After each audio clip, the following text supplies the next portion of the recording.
डरावना रास्ता चैप्टर 3 में आप लोगों का स्वागत है दोस्तों।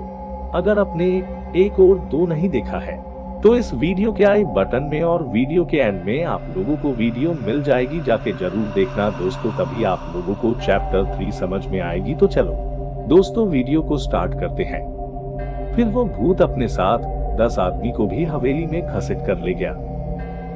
फिर एक के बाद एक सभी के खून से अपने हाथ लाल कर दिए।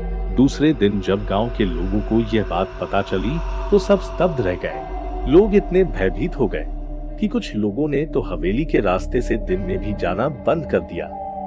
गांव में किसी को भी समझ नहीं आ रहा था कि अब क्या करें। लेकिन गांव में एक सबसे बुजुर्ग रफीक चाचा रहते थे। रफीक चाचा की उम्र 90 साल की हो चुकी थी। उनको गांव के सारे रहस्यों के बारे में पता था। गांव के कुछ युवक तथा मुखिया ने रफीक चाचा से इस बात का पता लगाने के लिए उनके घर पहुंचे।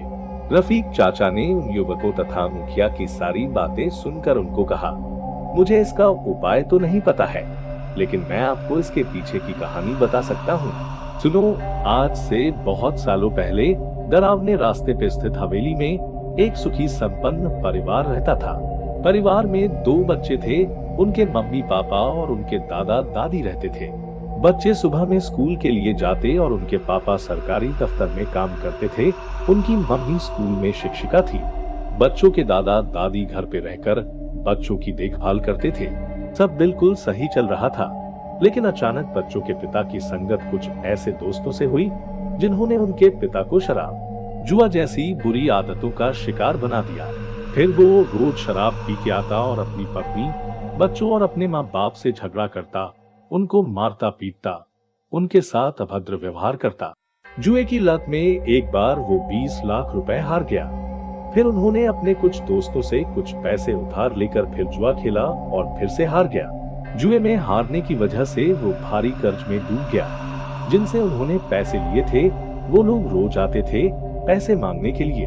कुछ दिनों बाद उनकी पत्नी, मम्मी पापा सब पूरी तरह से हिम्मत हार गए और सबने खुदकुशी कर ली। पहले बच्चों को मार दिया और फिर खुद भी आत्महत्या कर ली। यह दृश्य देख बच्चों के पिता ने भी खुदकुशी कर ली। तब से वो वहां पे प्रेत आत्मा बन गए। वो बच्चे और उनके पिताजी, दादा दादी भूत बन गए और बच्चों की माँ चुड़ैल बन गई। तब से हवेली की तरफ कोई भी रात को जाता है तो वापस नहीं आता। वहाँ पे भूतों का काला साया मंडरा रहा है। रात होते ही हवेली के अंदर से डरवानी आवाजें आने लगती है।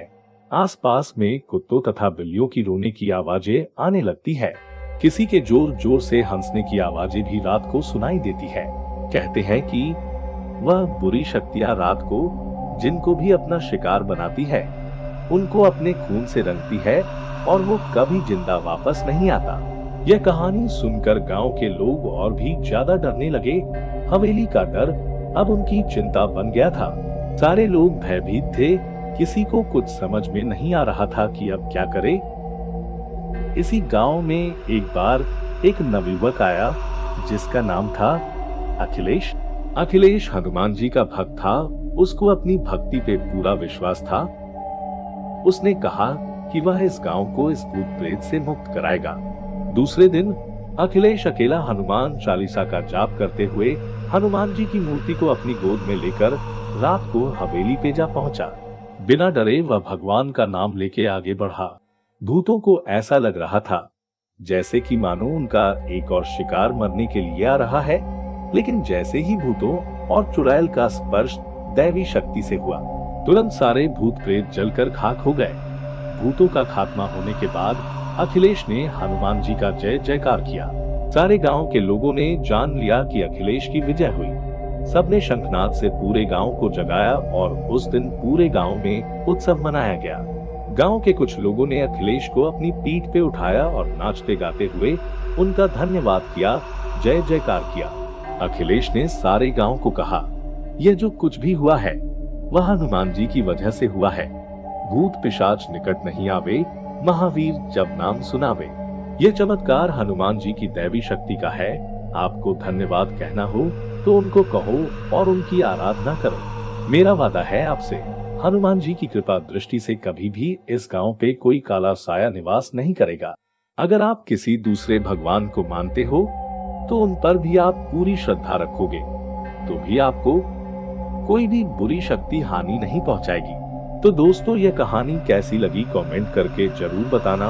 और सभी के लिए एक सूचना, यह कहानी काल्पनिक है और इस कहानी का किसी भी जीवंत बात जगह से कोई भी संबंध नहीं है। किसी के भी धर्म, गति, भावनाओं को ठेस पहुंचाने का इस कहानी का उद्देश्य नहीं। आप दिल से धन्यवाद।